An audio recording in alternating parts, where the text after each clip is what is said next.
In this video, I'm going to show you how to fix EA Sports FC 25 infinite loading bug.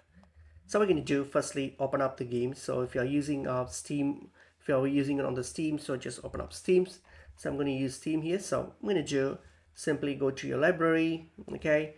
And then first thing that we're going to do is select the game. So, okay, select the game, right click on it, and then select properties. So in this game, select your your EA Sports FC game, and then right click, and then we get to this option here. And then what we're going to do now here is click on the installed file option here, click on installed file, okay? And once that's done, next you're going to click this verify integrity of game files. You're going to click on this, okay? Click on it and then get this done. So it's going to like verify the integrity of files. So just complete this process.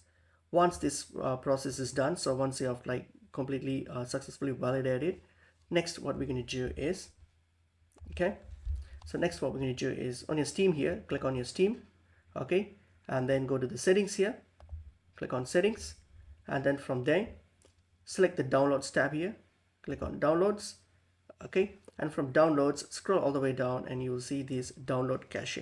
Click on clear cache, tap on it and clear the cache, and then launch the game, and that should fix up the issue.